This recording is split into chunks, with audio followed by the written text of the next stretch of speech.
Hi Prakash గారు. Hello అండి. Classic movie సిరీస్లో ఈరోజు ఏ మూవీ గురించి చెప్పబోతున్నారు? మురారి అండి.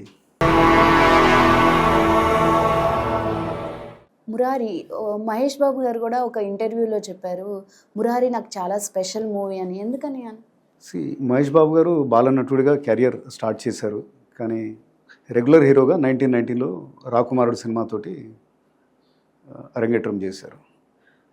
తర్వాత ఇంకో 2 సినిమాలు వచ్చాయి. ఈ పిక్చర్స్కి కృష్ణ గారి ఫ్యాన్స్ ఆ సినిమాలకు వెళ్ళారు. ఓకే. రెగ్యులర్ మహేష్ బాబు గారి ఫ్యాన్స్ సినిమాలకు వెళ్ళారు. ఇది 4వ సినిమా ఆయనకి.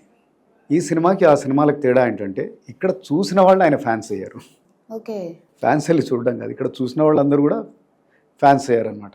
అండ్ ఈ picture it was watched by one and all. అందరూ చూసారు.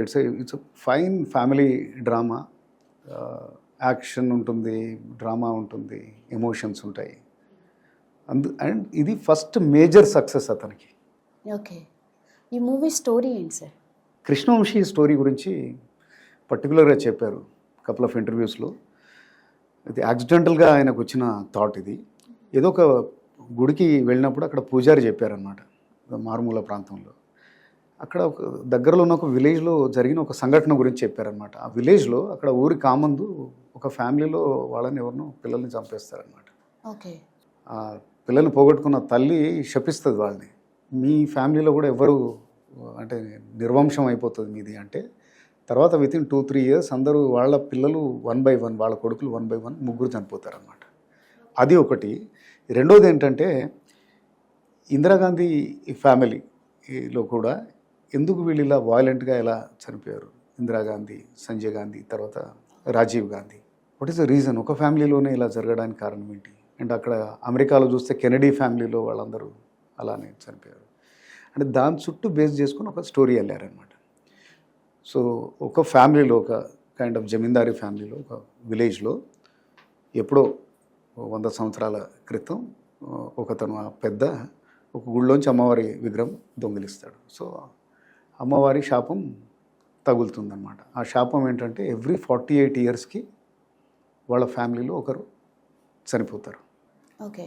సో అదే ఫ్యామిలీలో మహేష్ బాబు ఉంటారు. ఇప్పుడు వాళ్ళ నానమ్మ ఉంటుంది, ఆమెకి ఇది బాగా నాటుకొని ఉంటుంది, ఎందుకంటే వాళ్ళ హస్బెండ్ కూడా చనిపోతారన్నమాట ఇట్లనే అనుకోకుండా.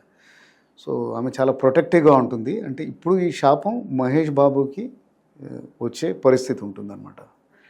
సో వీళ్ళ ఫ్యామిలీ, దెన్ వాళ్ళ ఇంకొక వేరే ఫ్యామిలీతోటి కొద్దిగా రిఫ్ట్స్ అవి ఉంటాయి. అండ్ జనరల్గా ఈ సినిమా ఏంటంటే ఇక కృష్ణవంశీ స్కూల్లోకి వస్తుంది అనమాట.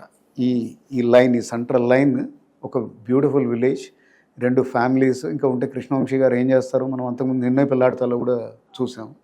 జస్ట్ హీరోయిన్ని అందంగా చూపించడం, వాళ్ళ మధ్యలో ఉండే రిలేషన్షిప్ కానీ, వాళ్ళ కెమిస్ట్రీ కానీ, దెన్ ఫ్యామిలీస్ మధ్యలో ఉండే ఆ బాండింగ్, వాట్ ఎవర్, అంటే డిఫరెంట్ ఎమోషన్స్ని చూపించడంలో I think he must be the best.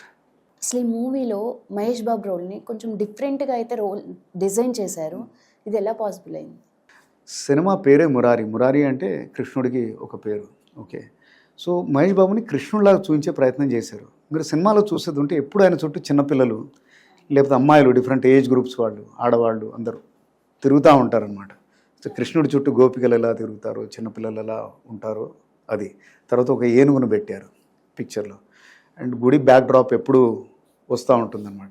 So ఒక లవర్ బాయే కాదు, అంటే ఫ్యామిలీ అందరూ చిన్న పెద్ద ఇష్టపడేవాడు, అది ఎవరు? కృష్ణుడు. ఆ టైప్లో డిజైన్ చేశారు.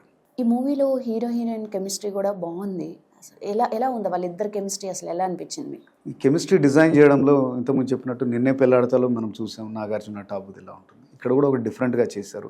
ఇక్కడ 2 కెమిస్ట్రీలు ఉన్నాయి.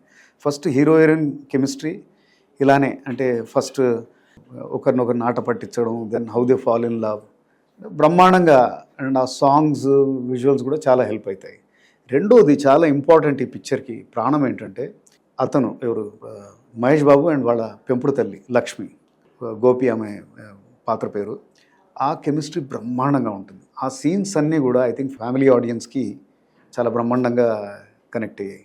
ఒక తల్లి కొడుకు మధ్యలో ప్రేమని ఐ డోంట్ థింక్ సినిమాల్లో ఎంత గొప్పగా ఇంకా వేరే దగ్గర చూపించి ఉండరు. That was amazing. అంటే ఈ సినిమాకి అది చాలా ప్రాణమైందనమాట. ఎలా ఉంది సార్ మ్యూజిక్ ఎలా అనిపించింది ఈ మూవీలో? మ్యూజిక్ ఇంతకుముందు చెప్పినట్టుగా దీనికి ప్రాణం సినిమాకి. మణి శర్మ అసలు one of his best album అలనాటి రామచంద్రుడి సాంగ్ ఇప్పుడు కూడా మనం పెళ్ళిళ్ళలో ప్రతి పెళ్ళిలో వింటూ ఉంటాం.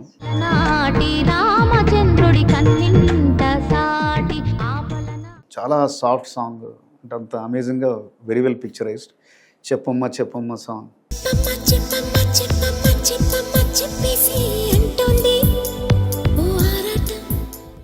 అది చాలా బాగుంటుంది. నాకు పర్సనల్గా ఇష్టం అందానికే అందానివే అనేది. అందానికే అద్దానివే పట్టున్న పొట్టున్న గోదారివే, అది కృష్ణవంశీ మ్యాజిక్ అక్కడ కనబడుతుంది. అప్పుడే అంటే ఇది 2001లో తీశారు కాబట్టి మాదాపూర్లో అక్కడ హైటెక్ సిటీ ఎల్ఎన్టీ టవర్స్ ముందర రోడ్డు మీద ఒక ముగ్గు వేసి ఆయన డిస్టింక్ట్ స్టైల్ అంటే భోగి మంటలు పెట్టి అసలు అందరూ అబ్బురపడ్డారనమాట. ఇంకా అన్నీ ఇవే కాకుండా మిగతా 3-4 సాంగ్స్ కూడా చాలా బ్రహ్మాండంగా ఉన్నాయి. And as I said it was a wholesome experience. మొత్తం ఫ్యామిలీస్ మధ్యలోనే ఇంతమంది స్టార్ కాస్ట్, అంటే ప్రతి ఫ్రేమ్లో ఆల్మోస్ట్ ఒక 20-25 మంది ఆర్టిస్టులను పెట్టి మహేష్ బాబును నిజంగా అంటే ఎన్నో రూపాలు చూపించారు ఆయనకి. That was his first success. దీని తర్వాత నెక్స్ట్ ఒక్కడు వచ్చింది, అనదర్ మేజర్ సక్సెస్. అండ్ పోకిరితో అయితే సూపర్ స్టార్ అయిపోయారు ఆయన. Right, thank you sir. Pleasure.